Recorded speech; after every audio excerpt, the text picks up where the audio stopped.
Assurance, ఒక అభయం ఇస్తారండి. ఆయన కన్నులు మన అందరి మీద ఎన్ని రోజులు ఉంటాయండి? ఈ సంవత్సరం మొదలు నుండి సంవత్సరం అంత వరకు ఉంటాయండి. రెండోది ఏంటంటే దేవుని యొక్క దృష్టి నిన్ను గమనిస్తుందండి.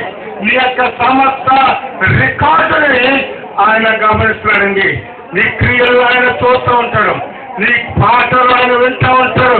కాబట్టి ఇది ఒక హెచ్చరిక సంబంధమైనటువంటి మాటని కూడా నేను మీకు తెలియపరుస్తున్నాను. హల్లెలూయా. కాబట్టి ఇది మనకి మంచి మాట, ఒక విధంగా వార్నింగ్ చోట మనం తెలుసుకుందాం. కాబట్టి 13వ వచనంలో ఈ విధంగా రాయబడినదండి, దేవుని కన్నులు ఈ సంవత్సరం ఆది నుండి సంవత్సరాంతం వరకు నీ మీద ఉంటున్నాయి. కాబట్టి ఏం చేయమంటారండి? కాబట్టి నీ పూర్ణ హృదయముతోనూ నీ పూర్ణ ఆత్మతోనూ మీ దేవుడిని వారిని ప్రేమించి ఆయన సేవింపాలని నేను మీకు ఆజ్ఞలు మీకు ఇచ్చు ఆజ్ఞలను క్షమించండి.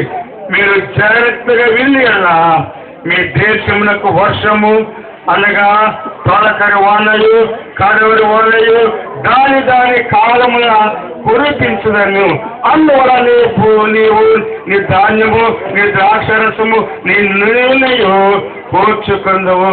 గమనించండి దేవుని బిడ్డలారా, దేవుని యొక్క దృష్టి మన మీద ఉంటుంది కాబట్టి, దేవుని యొక్క దృష్టి నీ మీద ఉంటుంది కాబట్టి ఇక్కడ ఒక మాట చెప్తాను. కాబట్టి ఏం చేయమంటాడు? నిన్ను నన్ను మనందరినీ మీ పూర్ణ హృదయంతో నీ పూర్ణ ఆత్మతో మీ దేవుడిని యెహోవాను ప్రేమించవలండి.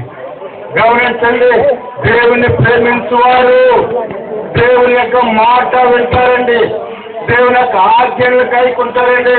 దేవుని యొక్క వాక్యంలో యోహాను సువార్తలో మీరు నేను ప్రేమిస్తే నా ఆజ్ఞలు కైకొనాలని చెప్పేసి ప్రభువు శిష్యులకు చెప్తున్నటువంటి మాట మీ ముందు పెడుతున్నానండి. కాబట్టి దేవుని బిడ్డలారా, ఈ సంవత్సరం అంతా కూడా దేవుణ్ణి నిన్ను నన్ను సృష్టించి 2012 అంతా కూడా కాపాడి భద్రపరిచి ఈ 2013లో ప్రవేశించిన దేవుణ్ణి పూర్ణ మనసుతో సంపూర్ణమైనటువంటి హృదయముతో ప్రేమించవాలని. ఆయన ప్రేమించటం అంటే ఆయన మాట వినటండి. ఆయన ప్రేమించటం అంటే ఆయన ఆహారంలో సూపర్ సృష్టి అండి. ఆ మాట మీకు తెలుసుకుంటాను అనుకుంటున్నాను. దేవుని యొక్క సృష్టిలో మానవుడు సూపర్ సృష్టి అండి. ఎందుకు పాస్టర్ గారు సూపర్ సృష్టి మిగతాది ఎందుకు సృష్టారంటే, మిగతా సృష్టి అంతా కూడా నేను గత వారాలు ఇక్కడ చెప్పాను, దేవుడు మాట చేత సృష్టించాడండి. హల్లెలూయా. వెలుగు కలుగుగా కంటే వెలుగు కలిగిందండి. భూమి క్రింద ఉన్నటువంటి భూమి జలరాశులు కలుగులుగా కంటే కలిగినది. ఖగోళ శాస్త్రం ఉన్నటువంటి సూర్య చంద్రులు నక్షత్రములు ఇవన్నీ కూడా కలుగుగా కంటే కలిగినండి. కానీ మానవుడైన నిన్ను నన్ను దేవుడు అలా సృష్టించాడు. ప్రియ సహోదర సోదరి, లోపల వాళ్ళు తన యొక్క స్వాస్థతో